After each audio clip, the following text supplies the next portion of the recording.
but I'm so fucking upset. I went to the election. We worked 3 hours the night before setting up everything and getting the printers going.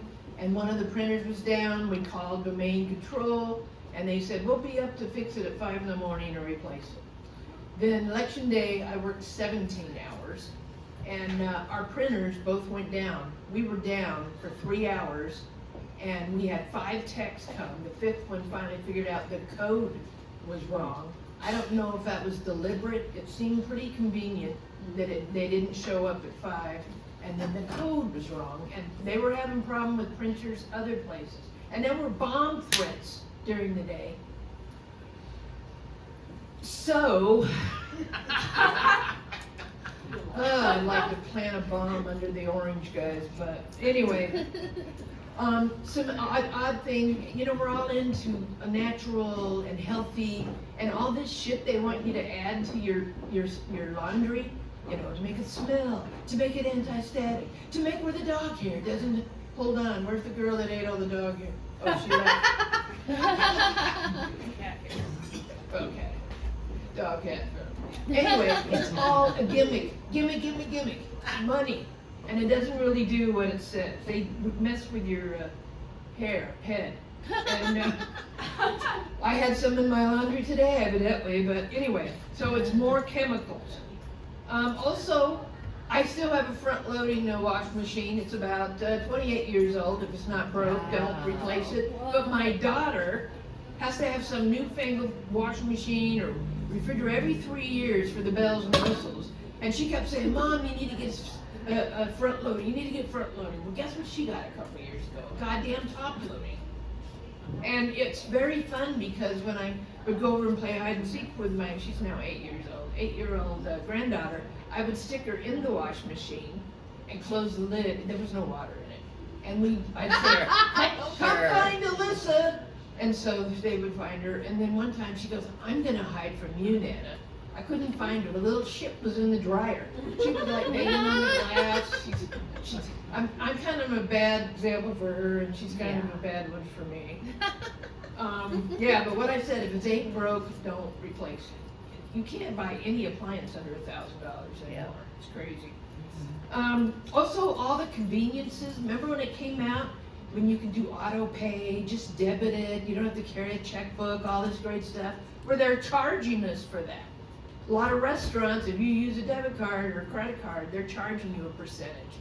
Also, a lot of people in my neighborhood do the automatic withdraw to the homeowner association, and they're charging them $1 and change. Yeah. I still write a fucking check.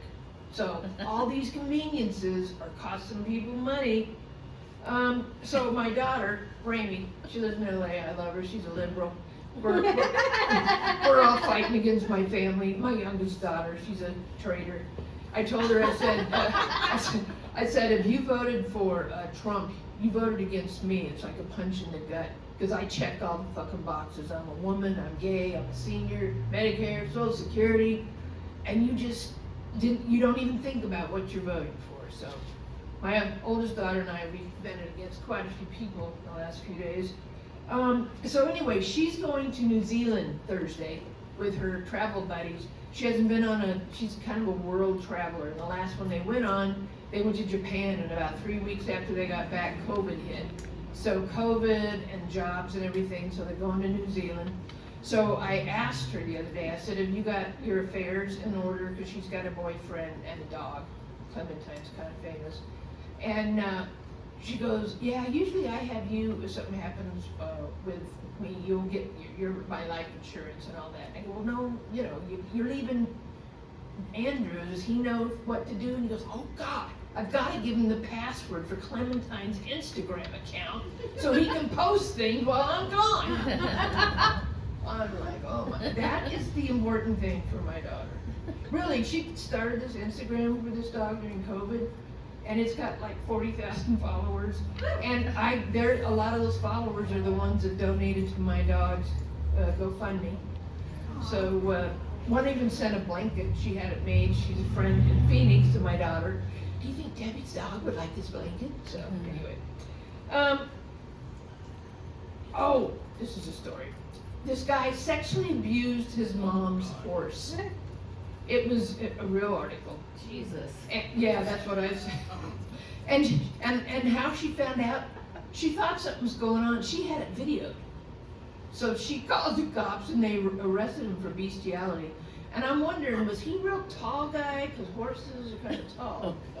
Or was it a Shetland pony and he got down on his knees? I don't know. My mind sort of went a little. I thought I'd leave you with that to think of. Stepping stool. What did you say? Stepping stool. Oh, I didn't think of Say it. thank you. Thank you. Okay. You're welcome. That was a potluck. A little bit of. Great. That's wonderful. Yay!